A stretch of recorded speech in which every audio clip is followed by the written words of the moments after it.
At SPIARS Engineering, we do land development. Basically everything you see outside, infrastructure, we do the design.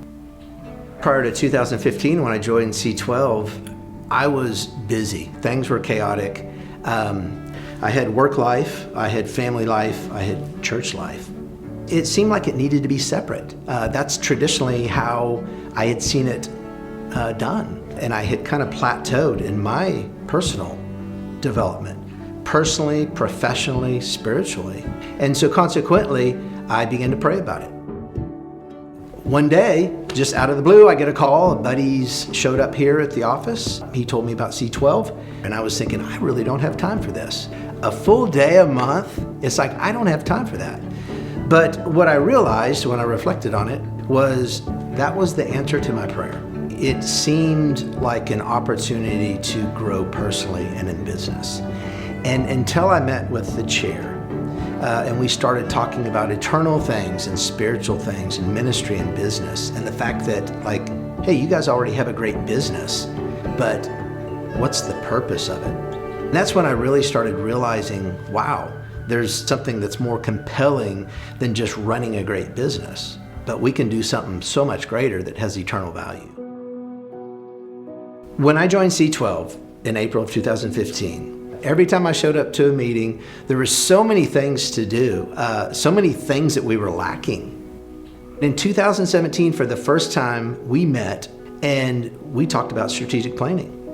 We identified that we desperately needed to establish a mission, vision, and our core values. And that was going to be a priority the next year. But the biggest thing that came out of that strategic planning effort was we decided, you know what? We are Christians, we lead this company, and we're gonna put a stake in the ground, and we're gonna put it on our monument side outside where tens of thousands of cars drive by every single day that can see that, and they know what we're all about. Really what that said to everybody was, this is God's business. What does He want to do with it? And we started asking that question. In 2017, kind of the light bulb moment where the ministry in business really started making sense was when the CARES matrix was presented. It was exciting because I thought, we are already doing a lot of these things independently. We just don't have any intentionality with it. We didn't have a plan, but now we have a care matrix and we can start filling in these boxes. It was so clear to me and it was so easy. We had core values, we had a mission, we had vision. We could filter everything, all our decisions through that.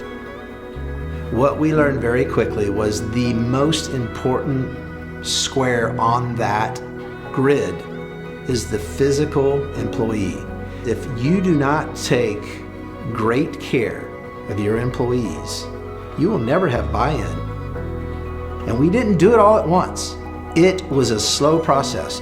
Even though we had momentum and we were having great meetings, there was too much of my involvement. It needed to become an employee-led team.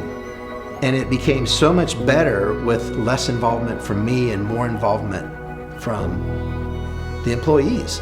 They were stakeholders. They had ownership in it.